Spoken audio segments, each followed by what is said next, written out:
Hello everyone, it's Becca from Becca Books and Bujo, and today I will be doing the mid-year book freakout tag.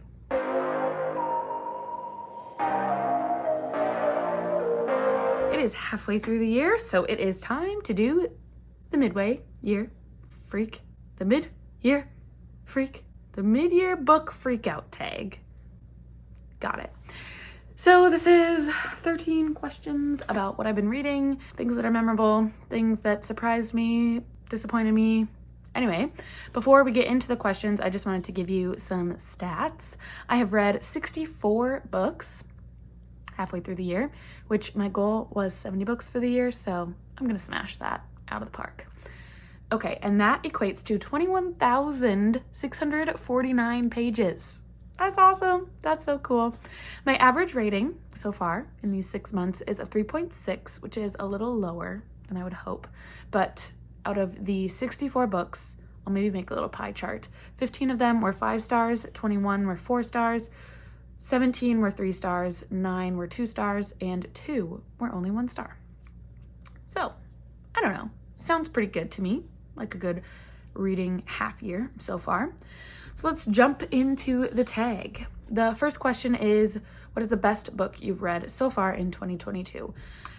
There are a few contenders. I'm just gonna say my top 3, and I don't really know what order necessarily they're in, but the first is The House in the Cerulean Sea by T.J. Klune. I loved this one about found family and about how we can all be a little weird, but still super lovable. Then the next one that I really liked was The 7 Husbands of Evelyn Hugo by Taylor Jenkins Reid. I listened to this one on audio and it was really delightful to listen to. Really good book. Had a cool twist at the end that I didn't see coming and it was good. And then a more recent one was Loveless by Alice Oseman. Really awesome book about an asexual woman in England and about her time in college trying to figure out her sexuality. So she is asexual, aromantic, and I think it's great to have that representation in a book. So then, the best sequel you've read so far in 2022. I hardly read any sequels. I think the only 2 that I read were Lumberjanes and Heartstopper. And so, I don't even know why I have it hiding under here because it's so wonderful. But I will just say 2, 3, 4, and some of 5, because I've read it on Webtoons, is my favorite sequel. I really loved the original, obviously, but the sequels were good too. So I wanted to get that in here somehow. Alice Oseman is going to blow up this mid-year book freakout tag. Okay, new releases that I haven't read yet, but want to. A couple that I don't own. You Made a Fool of Death with Your Beauty by Akwaeke Emezi. I loved The Death of Vivek Oji by Akwaeke Emezi, and I cannot wait to read this one by them. Book Lovers by Emily Henry. It is on my July TBR, so I'm very looking forward to that one. Memphis by Tara M. Stringfellow. I've heard wonderful things about that one, about a family saga, 3 generations of a Southern Black family, and one daughter's discovery that she has the power to change her family's legacy. Yep, all buzzwords for me. And then let me get the other 2 that I'm looking forward to. Kaikeyi by Vishnavi Patel and Yerba Buena by Nina LaCour. Want to get to all of those. I know it's like 5, but haven't read them yet. Really should have by now, but very looking forward to them. Okay, number 4, my most anticipated release for the second half of the year. Because I'm reading Malibu Rising in July, next month, I will tag my July deck of TBR game above. I'm really looking forward to reading Carrie Soto is Back by Taylor Jenkins Reid when that comes out in August, I believe. And then also Amari and the Night Game by B.B. Alston. That is coming out, I think also in August. Or wait, did they push it to November? October? I don't know. Really looking forward to that one. I just finished Amari and the Night Brothers. Haven't done my June wrap up yet, but I read it in the month of June and it was a very good YA or middle grade fantasy. Okay, what's the next question? Biggest disappointment. I have a few, and I already lent one to my mom. So The People We Meet on Vacation, and this was a disappointment in that I thought it was going to be 5 stars, favorite book ever, because it was on so many favorite lists for 2021, but it fell a little flat for me. I think I only gave it 3 stars, so that was a little bit of a disappointment. Then All Systems Red by Martha Wells. This is a series, the Murderbot Diaries, that everybody loves right now, and I couldn't get into it. I don't think sci-fi is for me. So that one I was really expecting to love, but only gave it 2 stars, I think.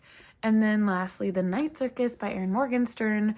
This one is a huge love on BookTube, fantasy, about a circus that only appears at night, and I couldn't get into it at all. So those were some disappointments this year. Then the biggest surprise, I do have this one on here, or actually, no.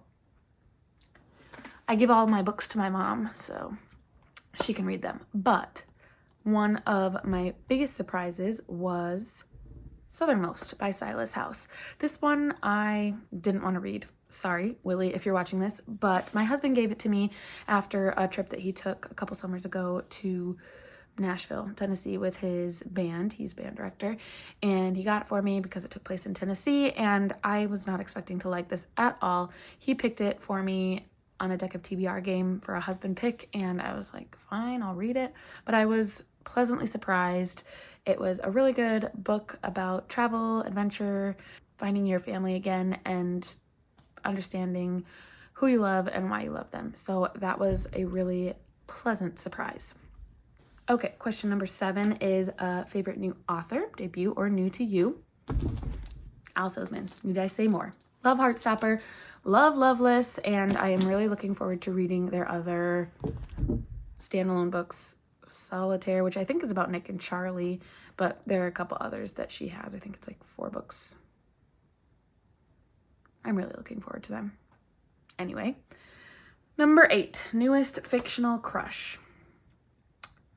There were 2 romances that really stood out to me this year so far. It Happened One Summer, and I really loved Brendan in that. He was just a really laid back, outdoorsy guy. Sounded pretty cool, pretty attractive.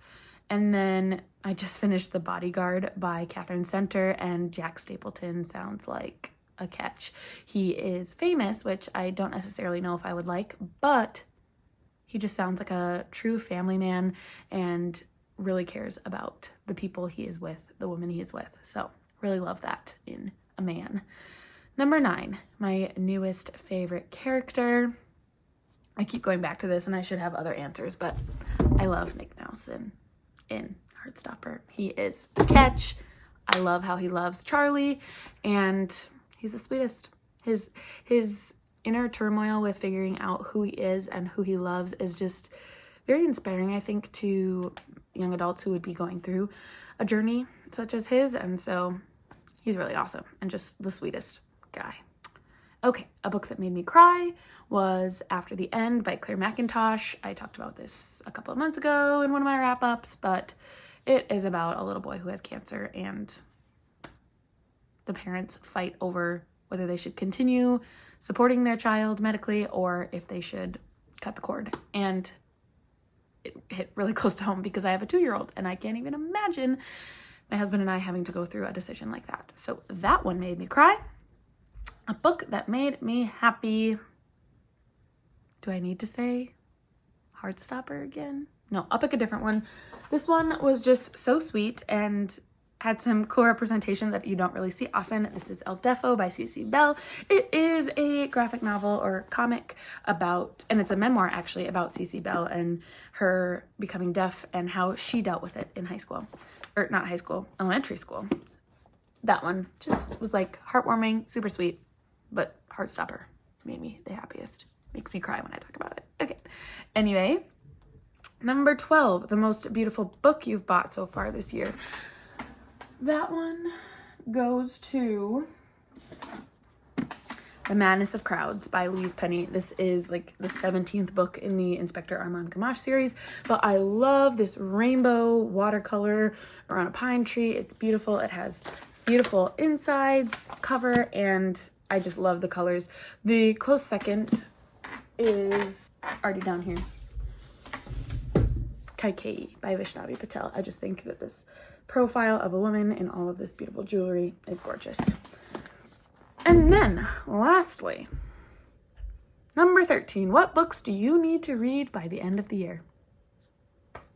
I can't answer that. I want to read so many books and I don't know what I absolutely need to get to, but I guess the only ones I can think of right now are on my July TBR, so those are the ones I need to read, I guess.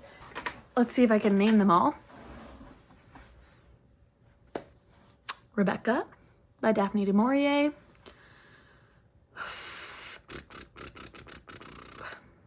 Malibu Rising by Taylor Jenkins Reid. Need to read that before I would read Carrie Soto is Back.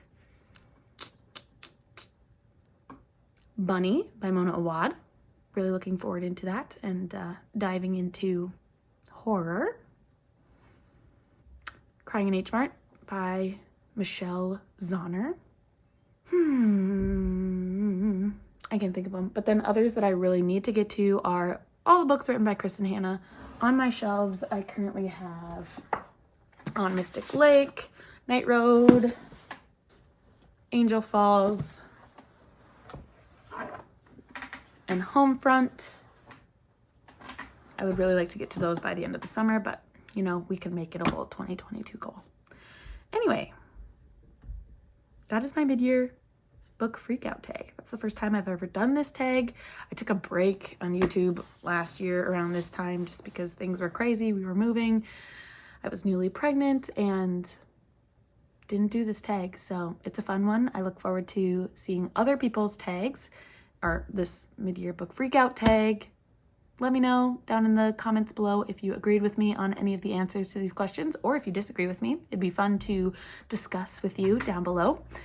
Thank you so much for watching. Please like this video if you did. Consider subscribing to my channel if you like the content that I put out, and I will see you in the next one. Bye.